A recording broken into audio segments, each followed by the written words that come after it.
They do not understand. They do not understand the real aims and purposes of that organization.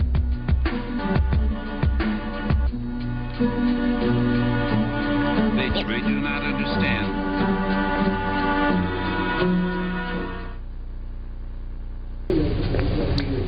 Hi, I'm Jeff Contreras, and I'm host of Austin Cable Access show Therefore I Am, the philosophical show with the political edge. And boy, do I have quite a special treat for you today. For the next hour or so, we'll be talking to Fritz Springmeier, author of Bloodlines of the Illuminati. Fritz, thank you so much for being here today. Thank you for having me. It's a real pleasure.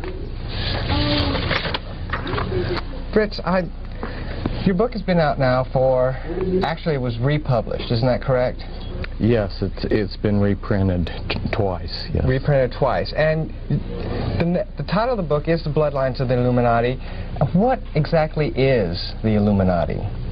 The Illuminati is the continuation of the mystery religions. There was quite a number of mystery religions in antiquity, and these mystery religions had councils that controlled them, and then there was a supreme council that operated clear from India to the British Isles that then coordinated all of these mystery religions, and that would be today what we call the hierarchy of the Illuminati.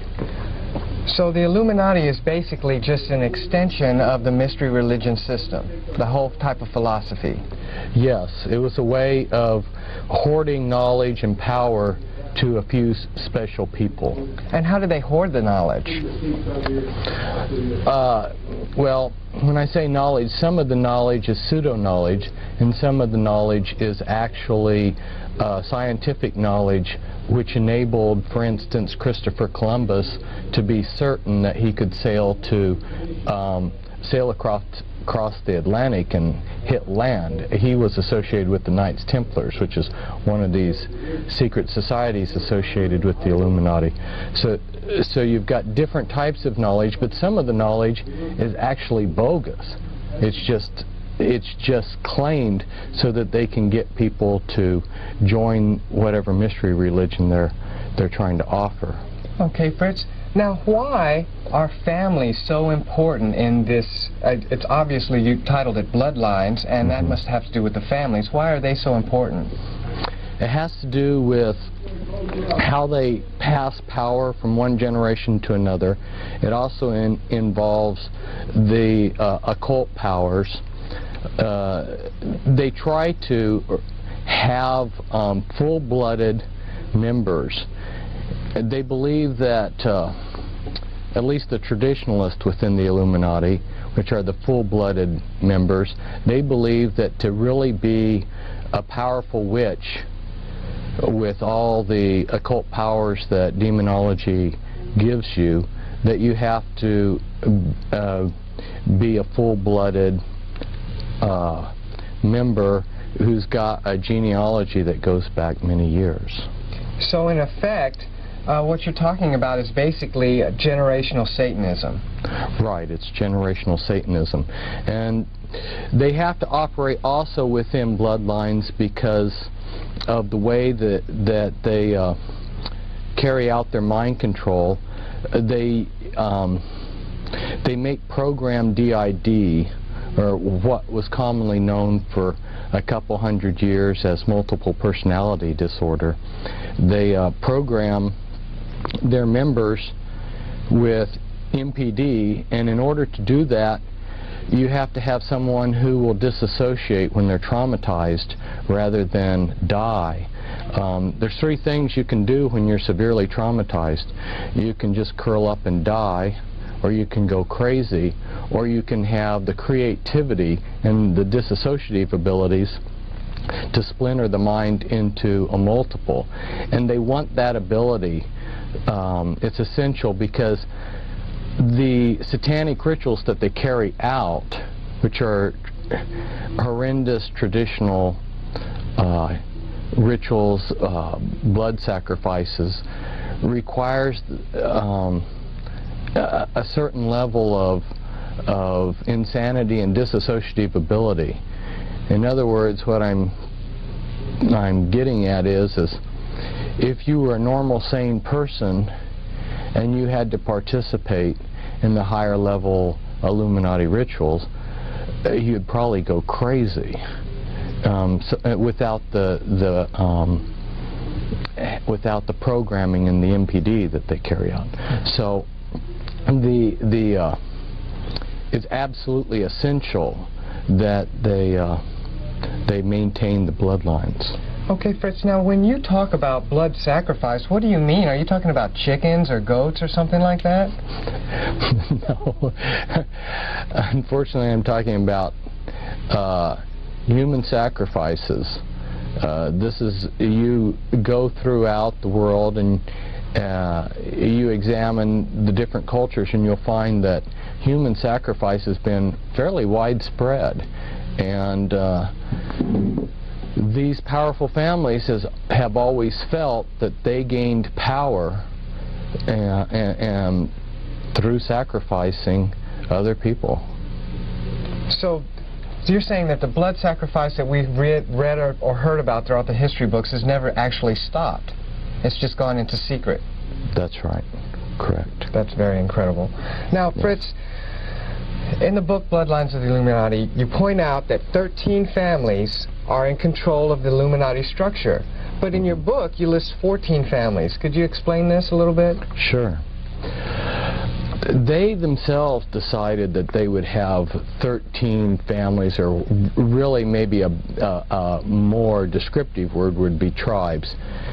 And it's my understanding that the reason why they chose the number 13, besides its magical implications, is also it's a mockery of what God had done, because as you know, there were 12 tribes, and then Ephraim and Manasseh were added, which were split off of the tribe of Joseph, which gave you 13 tribes of Israel.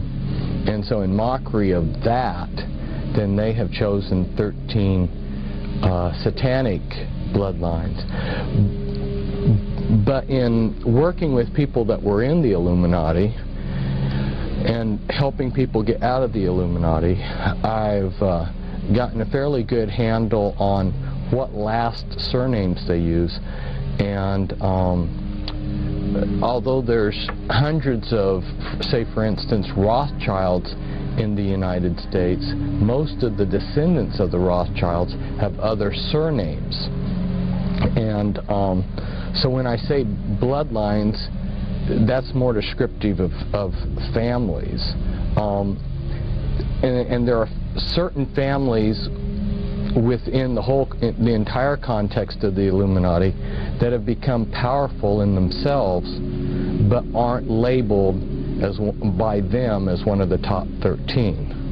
And as there's a continual power struggle between everybody within the hierarchy, you have some factions that become more powerful, and as those families become more powerful, they deserve recognition of their own. So I listed the Reynolds and the Krupp family. Actually, I listed 2 extra besides the 13, the Reynolds and the Krupp family, because from the inside information I had gotten, they were very powerful. So what you're saying is that the families that are the top 13 families right now were not the top 13 families, say, of maybe 200 years ago, or even as far back as 1,000 years ago, that as these Illuminati families struggle for power within their own system, they replace some families with others and vice versa. Yeah, I believe that that process is ongoing. But I also believe that beyond just having the 13 families that they have listed as important or the top, they also, in a sense, recognize the power of other families. For instance, Bill Clinton has become very powerful in his own right. So, or the George Bush family. So, although they are descendants of these 13 tribes, they in themselves now, in this time period, are worthy of special focus or mention. Okay, Fritz.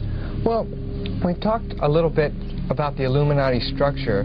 Could you briefly explain how this structure is set up? Yes, it's a pyramid structure. There's two basic levels in the Illuminati. There's the anarchy level. In one of my books, I listed hundreds of satanic covens and their addresses across the United States. I mean, there were so many that I listed, numerous pages, that I haven't gone through and counted how many hundreds of addresses of different covens. And these are very eclectic, and besides these witchcraft covens, there's other lodge systems and other things also on the anarchy level. On the anarchy level, you can't discern any pattern because everybody believes differently. Then there's three levels within the anarchy level. As you know, there's three levels to witchcraft. And then the next level are is the hierarchy level, which also has basically three levels to it. Although within those three levels there's ranks and grades, and above that there are councils that you can belong to that have special powers, and there's also special ranks and grades above those three basic grades. But yeah, it's basically anarchy level and hierarchy level with three levels to each of those. Now, how does this structure basically control, or why should we even be worried about the Illuminati? If there's just a structure that's out there with anarchy, and then there's the top structure that controls the anarchy level, isn't that just some type of contained system within itself? Why should we, as just normal everyday people, be worried about this? Well, the general public, as you probably know, is not concerned about this, but they should be, because all kinds of things, all aspects of their lives are influenced by these people. They're the movers and shakers of the world. There's some disinformation out there that I need to clarify, and that is the misunderstanding that's common out there is that this man, Adam Weishaupt, which was a pseudonym, a name that he had taken actually, started the Illuminati. He did create a modern structure for it. He was paid by these families to create a modern structure. But he didn't originate the Illuminati. The Illuminati goes back thousands of years before him. And the reason why I mention this is that if we go back into antiquity, we will see that there were certain families that were deified as gods, like Pharaoh, Alexander the Great. Maybe some of the viewers don't know that Alexander the Great believed that he was descended from gods. Genghis Khan, who's still worshipped in Mongolia. These powerful families believed they were gods, and they controlled through their priesthoods in these mystery religions the people that were subservient to them. They never wanted to relinquish power. They networked together, and over history you can never find any point in history where they gave up their power. What they did is they did a lot of sleight of hands and went underground or behind the scenes and let other people become frontmen, but they've still stayed in power. You can see a lot of I give a lot of evidence of that in my Bloodlines of the Illuminati book. Just some everyday examples that I ran into is, as a boy, you know, I met Henry Cabot Lodge, and someone who would read American history would know about John Cabot exploring the United States, which was of the Italian Caboto family. This is an ancient family, and yet you can see their influence in history all down through the years.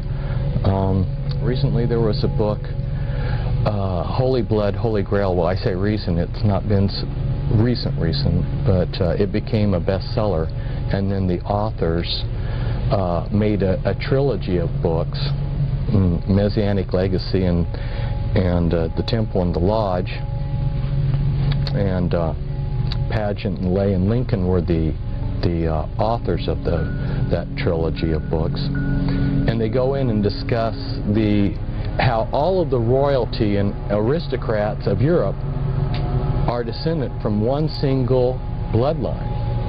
And of course, then when you go to look at our presidents, you find that 11 of our presidents, at least 11, are part of that bloodline.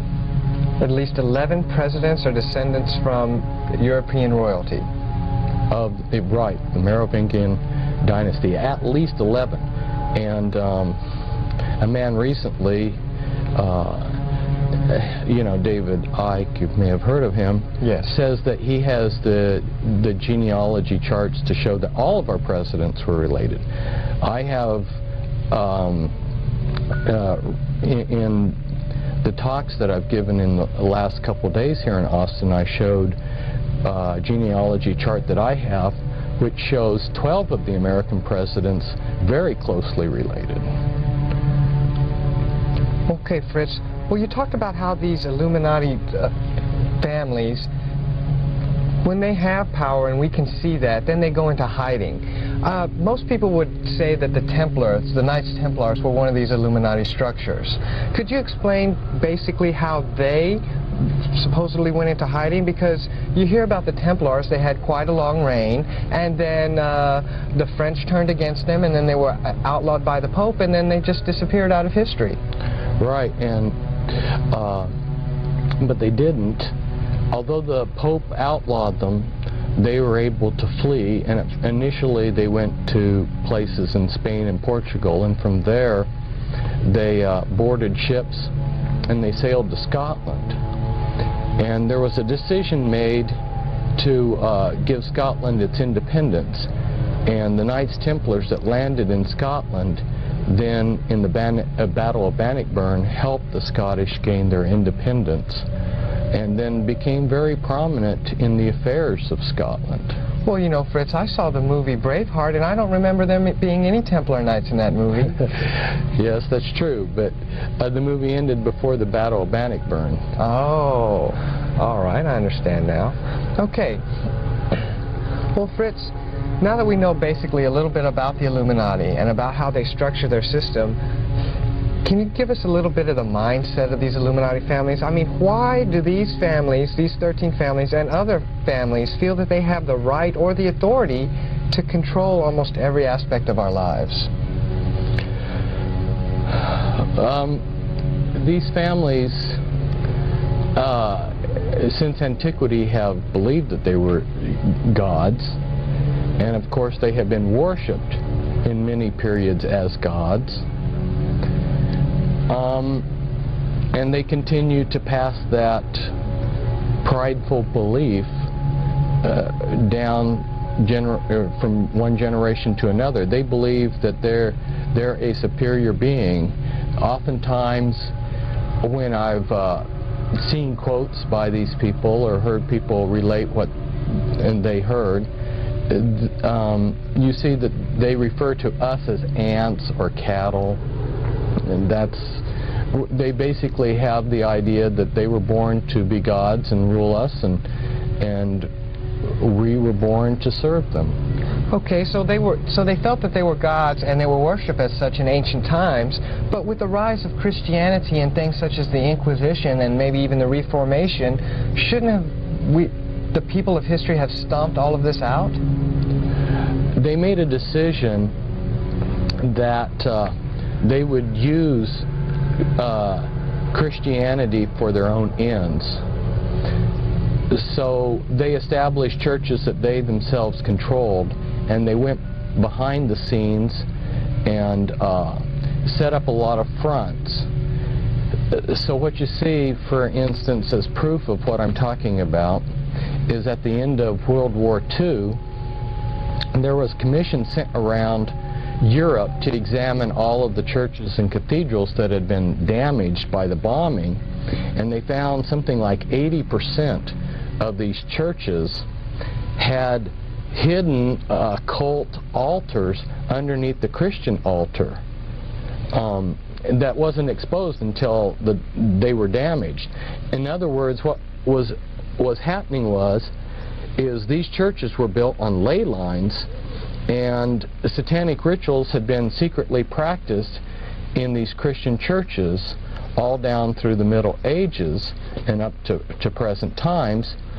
These were sacred sites that the churches were built on. In fact, some of them were built on very sacred druid sites and things like this. And so the Christian churches were simply functioning as a front so that these people could do their human sacrifices and so forth in secret. And of course, then they became pillars of society with their multiple personalities. They could have a front personality that was the ideal Christian, and on the Sabbat, on Friday night, they could be sacrificing somebody, and perhaps on Sunday morning they could be the reverend that was giving the sermon. There's a number of other proofs that one can or evidences of what was going on. If you go throughout Europe, you'll see a large number of the churches had winged reptilian gargoyles put on them, including something that's really bizarre. They would have people, statues of people bent over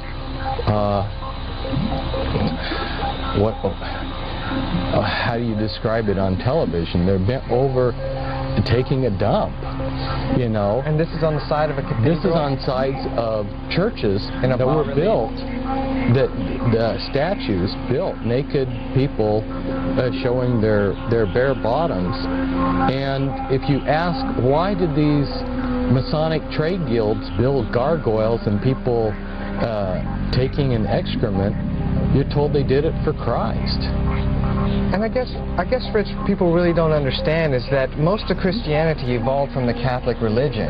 And the word Catholic itself means universal. And so they just went out into their areas and just absorbed all of the local religions of whatever land they were at. That's very well said. There were a number of mystery religions that bestowed their authority into the Catholic Church. For instance, the mystery religion of Dagon had which was the fish god, and you'll notice that one of the symbols that the Christians use today is the fish, and the Pope's hat, his mitre hat, was the crown of authority of the head of the mystery religion of Dagon. Mm-hmm. So he at one point in history was given the authority to be head of that mystery religion, and so yeah, the Catholic Church was a good way to also absorb a lot of the paganism, right, besides being a front for the more serious hardcore. So you mean, Fritz, when I'm driving around in my car and I see another car in front of me with the little fish symbol on the back of it, that the symbol, in reality, even though they believe it represents Christ, is really a symbol for the Dagon mystery religion? I don't think that you'll find Christians putting it on there because they worship Dagon, but all I'm doing is saying a lot of these symbols have histories beyond what the Christian Church thinks about. Mm-hmm. You'll find a lot of, well, for instance, I have personally with my own eyes seen a good number, or I don't know if good is the word for it, but I've seen a number of churches with the Masonic Knights Templar logo on the side of their churches. And what logo is that? It's a cross and a crown. Cross and crown. Right. Okay. It's a particular, it's designed a certain way, and it's very clear that it's a Masonic symbol. And there's a lot of other symbols. I've seen all-seeing eyes. There's Catholic churches that have the Illuminati all-seeing eye, you know, that's in the pyramid. Well, speaking of the all-seeing eye, our local cable outlet, basically who helps us put on this show here, Time Warner in Austin, their symbol for their corporation is an eye. Isn't that kind of funny? Yes, well, it all ties together. It's an enormous thing that's to someone who hasn't been initiated into, who hasn't studied this, the whole the subject is so vast and so incredible that it's really difficult to absorb. That's why I really strongly encourage someone to begin by reading the Bloodlines of the Illuminati book, where I have the time to lay things out systematically, so you can see that this thing started in antiquity. These people controlled everything back then. They never gave up control, although they have worked through trade guilds and the Masonic Lodge and other things. They've always had the power. They never gave up the power. And when this country was created, we thought that we were getting away from the aristocracies and the kings of Europe. But lo and behold, like I said, you know, I can document that 11 of our presidents are related to the royal family in the United Kingdom. Boy, I tell you, Fritz, this all sounds so incredible, just like you said.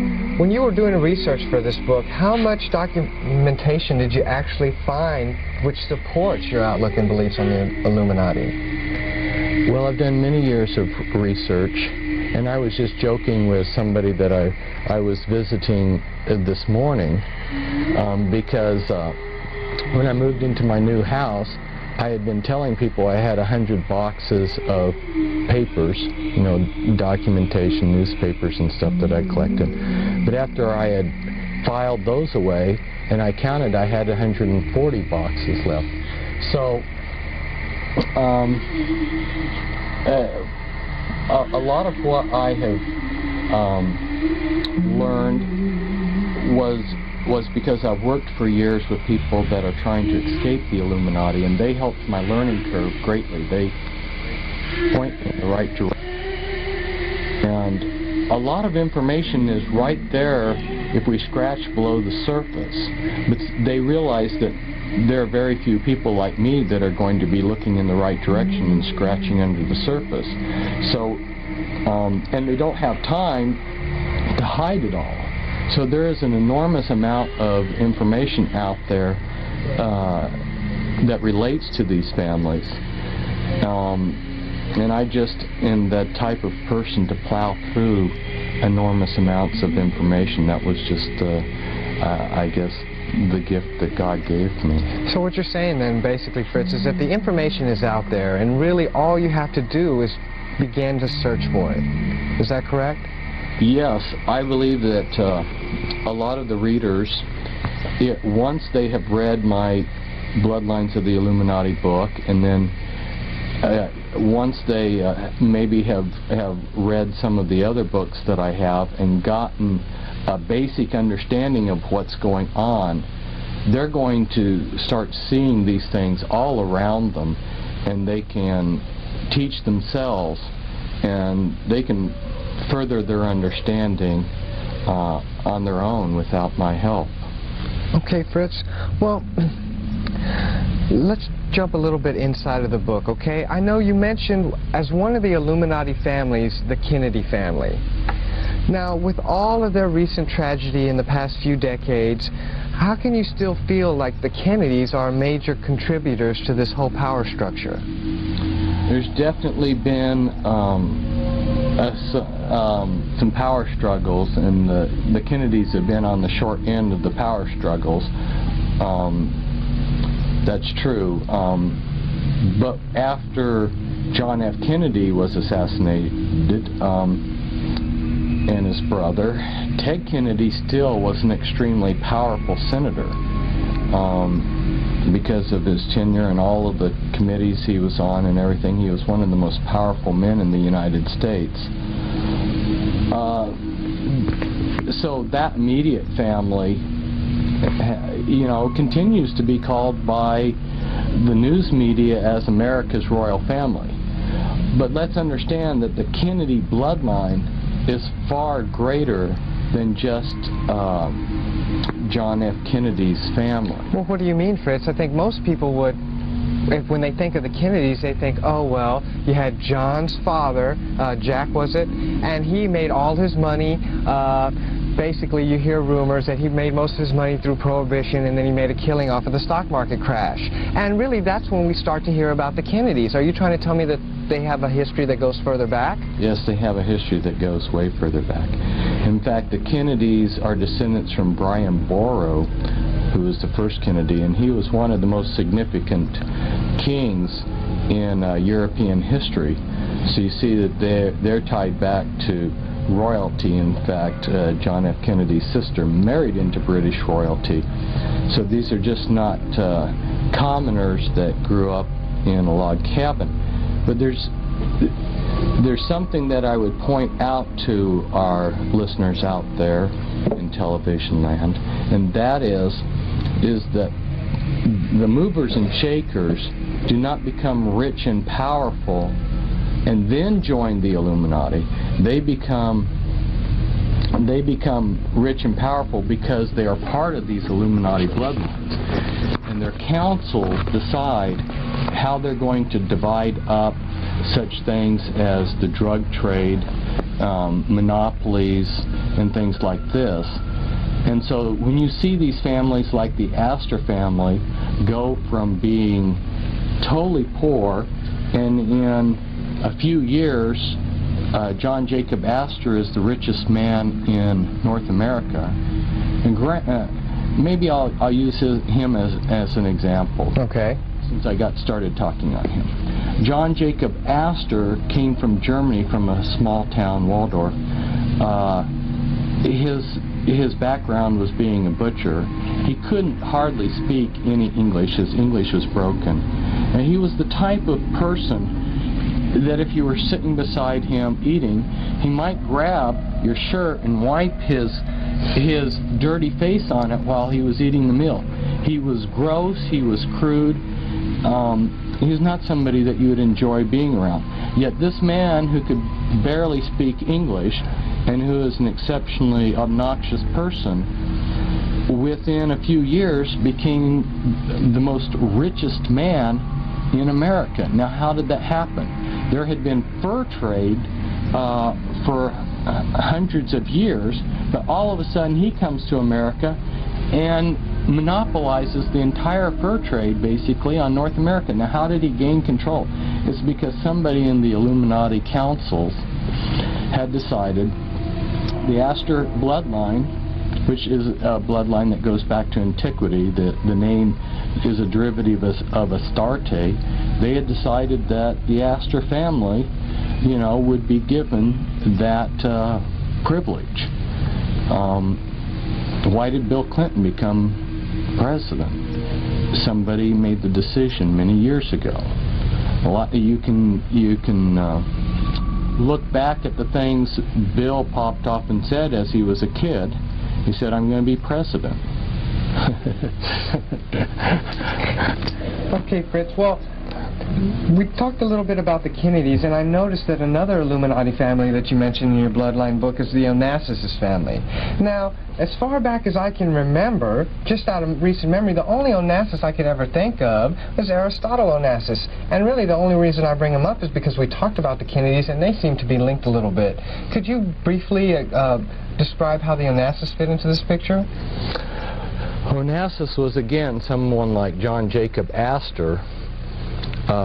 His family lived Aristotle's father, Socrates, lived in Turkey, and at the end of World War I, the Turks committed genocide against the Greeks, and the Americans had a warship off of the coast, and very strange thing happened. I mean, you have millions of Greeks being killed, but for some reason this American warship sends a party of Marines ashore, and the one person they rescue is some obscure boy named Onassis. This is and the reason they give is because he had sold a bottle of liquor to the captain of the ship, and the captain of the ship had taken a liking to him. Well, that's a nice story. So then Onassis comes to South America. He lands in South America penniless in Argentina. But supposedly by washing dishes, within a few years, he's a multi-millionaire, one of the richest people in the world. From being a dishwasher? Yeah, yeah. Some jobs like being a dishwasher. You know, you can see this kind of stuff in Back to the Future with Biff, you know. Yeah. And this is what we're talking about. So what I'm getting at is he became rich because he was in one of these bloodlines. How extensive is that bloodline? Who else is part of that bloodline? I don't know the full extent of that bloodline. Mm-hmm. I know that in working with people that were in that I brought out of the Illuminati, most of the people of these bloodlines do not have surnames that match the bloodline that they belong to. Their only major connection, so to speak, is when they are put before the Grand Dame, and she is to give her approval as to whether they're accepted into the Illuminati or not when they're like age 3, and they're given a physical inspection, just like the Masons don't want anybody who's got physical defects. Mm-hmm. And they're given an overall inspection, and in that initiation ceremony they will announce what bloodline they belong to. But then they will continue going through life with a plethora of other names. Okay. Well, Fritz, after hearing you speak over the weekend, I think one of the best examples to help people kind of understand how the Illuminati control world events, could you kind of briefly describe some of the major events of the Illuminati-controlled World War II? Oh, of World War II. Right. Okay. Yeah, I'll focus on that. I might just mention to our audience, I could go back and essentially every war that there is, I could go through and show how these families have created them, manipulated them. Well, you can look at Wall Street, and the Illuminati families on Wall Street were the ones that financed Hitler to come to power. Also, you'll see that the Krupp family in Germany, plus a few other leading industrial Illuminati giants. Now, you're talking about the Krupps that make the coffee machines. Is that right? Yeah, I'm talking about the Krupps that make a lot more than coffee machines. I don't know how many thousands of factories they have today, but they were the ones that built the tanks and a lot of other, the locomotives and a lot of the other steel works that the Germans needed for their war machinery. And these people were the ones, well, one of them said, "We've hired Hitler." So they viewed Hitler as their hireling. So American and German and British Illuminati financiers brought Hitler to power. So you had that aspect happening.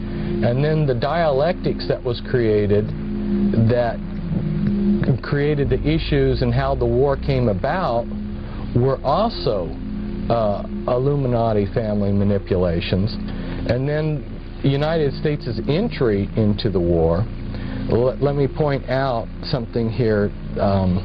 We haven't mentioned Freemasonry, but Freemasonry is the continuation of the mystery religions. Okay. And Freemasonry and the Illuminati are like a glove in a hand. Well, hold on just a second, Fritz. I mean, I know some Okay. Freemasons. I even work with one, and I mean, Sure. he seems to be the most down-to-earth guy I've ever known. Sure. And as a matter of fact, if I even get to talking to politics too much about him, I feel kind of sort of that I even know a little bit more what's going on than him. How is he controlling the world?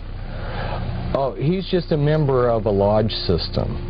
We're talking, the lodge system needs a lot of good men at the base to support its structure. And 2/3 of the Freemasons don't go beyond the 3rd degree. They're that financial base supporting this pyramid structure. But at the top, we have these people. For instance, the Sinclair family, which is part of the 13th Illuminati family, they were given, if you'll look in Masonic encyclopedia, you'll see that they're listed as having been given headship over the Freemasons, and that was something that was to be passed from generation to generation. So you'll see that these bloodlines are in control of Freemasonry, just like so many other things. The royal family of Britain has been at the top of Freemasonry in the United Kingdom. So it's not that every Freemason is in the Illuminati. It's that this is just one more system or lodge or secret society that's controlled by them, and Freemasonry just happens to be, has been in the past. It's no longer so much the powerful tool that it was in the past, but it's been one of their most powerful tools in the world for carrying out what their agenda. Okay. So let's see. Let's pick up where I was. Back to World War II? Back to World War II. The reason why I had to bring in the Freemasons is Stalin and Churchill and Roosevelt, who were the Allied leaders. They were all three Freemasons. And Churchill was of the Illuminati bloodlines, and so was Roosevelt. Stalin married into one of these prominent Kagangovich, if I'm pronouncing the Russian name right. He married into a prominent Illuminati bloodline. And in fact, you see in Russian politics that same family that Stalin was married to is still very powerful in Russian politics. But anyway, so you had three people that are controlling these countries, or at least are the visible political leaders of these countries that are all on the same team. And Germany and Japan and several other smaller countries that join them are arrayed against Russia and the United Kingdom. And the British wanted the Americans to enter the war.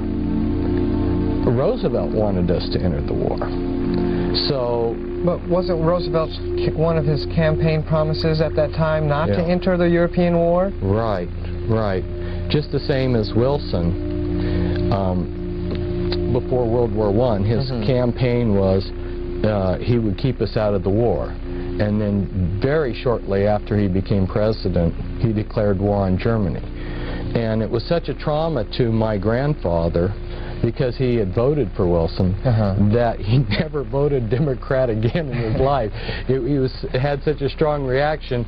He had a knee-jerk reaction. He always voted Republican after that. But yeah, that was a campaign promise. But see, these people, they say whatever it takes to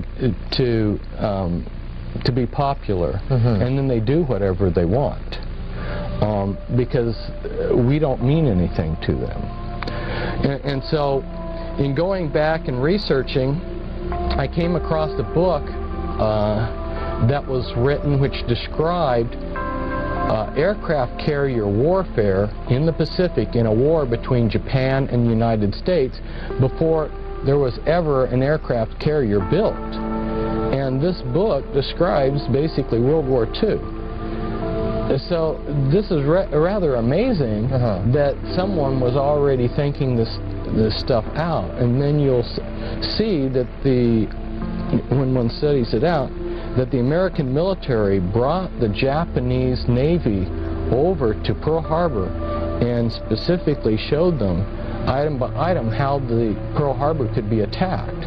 And then on the basis of that,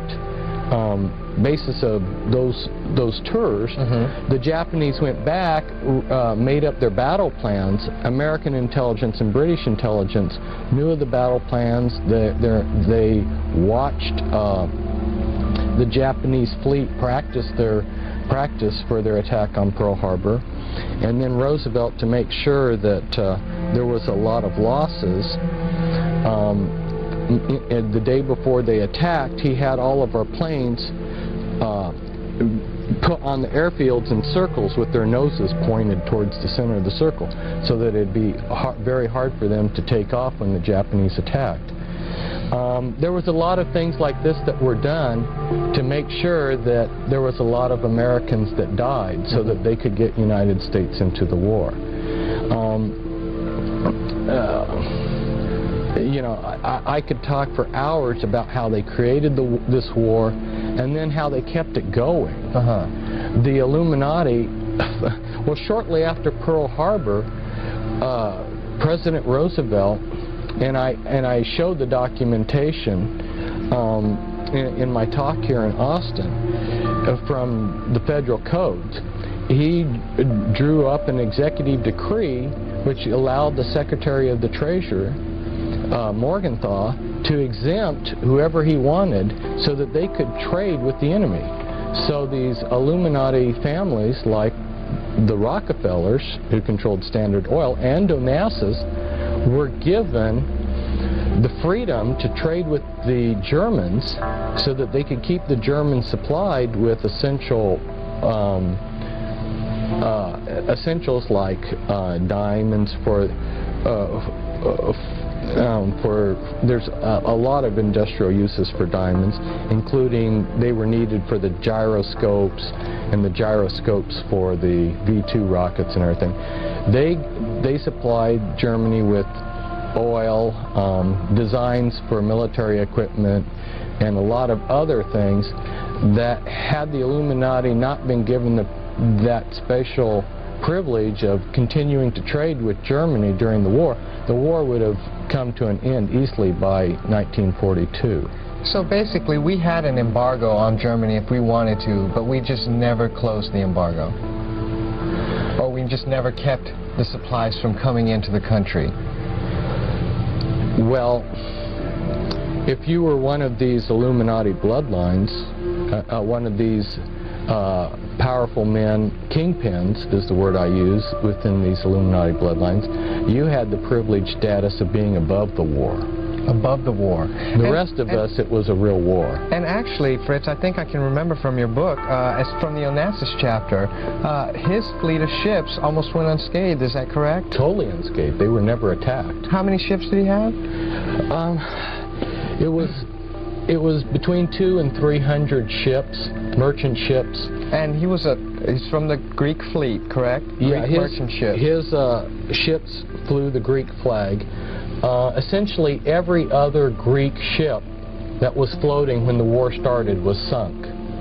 But his ships went in all of the theaters of the war, the Mediterranean, the North Sea, and they were never attacked by either side. It took collaboration at the highest levels for him to travel around in a world war without anybody bothering him, while he made millions, perhaps billions of dollars off of the whole thing. This is incredibly fascinating. I tell you what, Fritz, we're almost running out of time here, but before we do, I would like you to briefly touch on, I know you mentioned it earlier, how the Bush family has been coming into prominence here of late.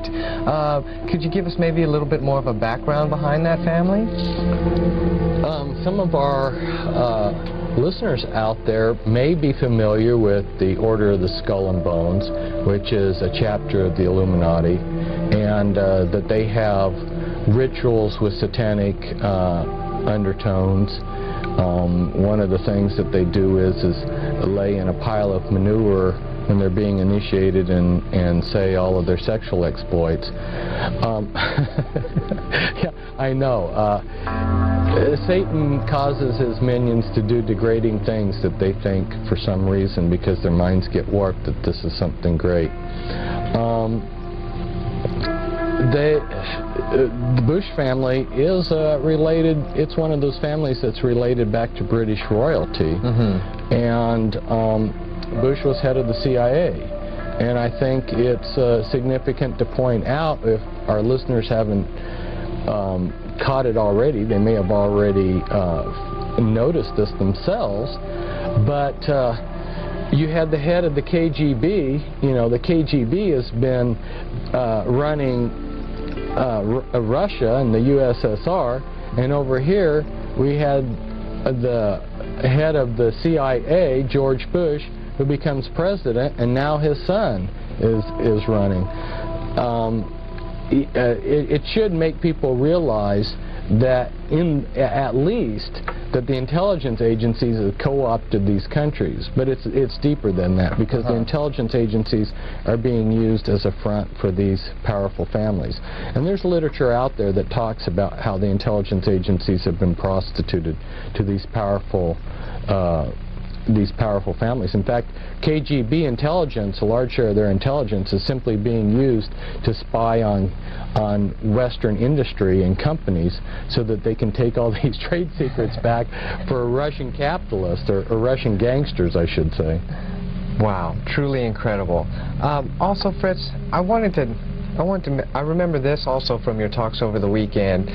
I don't want people to think that you're like the only person out there talking about it, and not just today, but I mean throughout history. I remember you mentioned how Senator McCarthy, most people think out there that McCarthy was just afraid of communists, but it's really, from your research, Fritz, do you really think that was the case?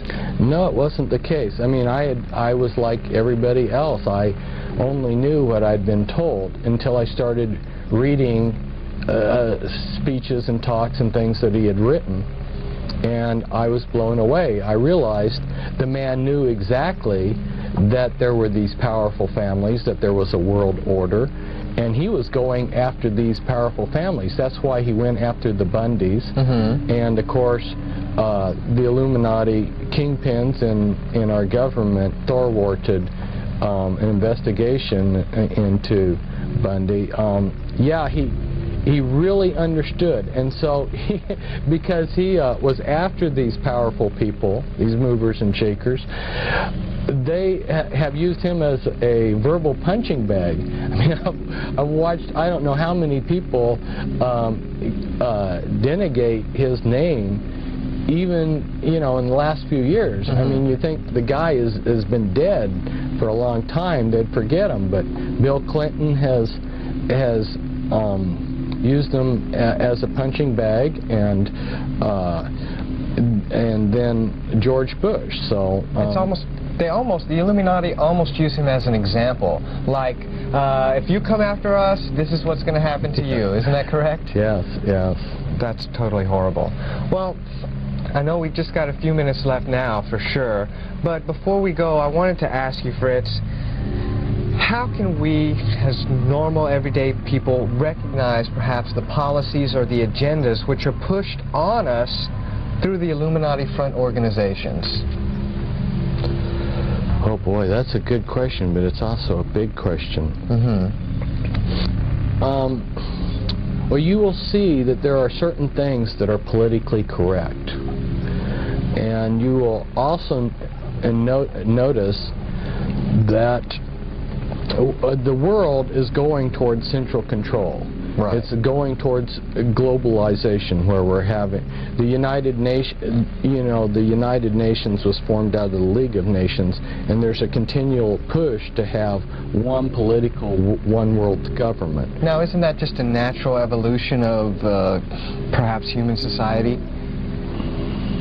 I mean, as the world seems to be getting smaller and smaller through technology, most people would say that would just be a natural evolution of our whole government system.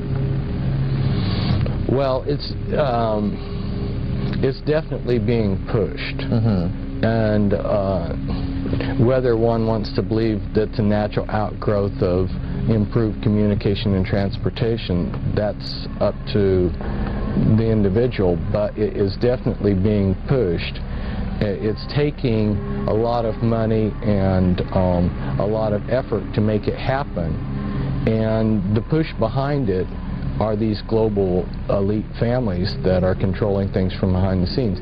So not only do we have political globalization, but we have economic globalization and we have religious globalization. So when you see any kind of an agenda that contributes to this one world order, or as Bush has called it, New World Order, or, you know, Hitler, who was also of these bloodlines, also referred to New World Order.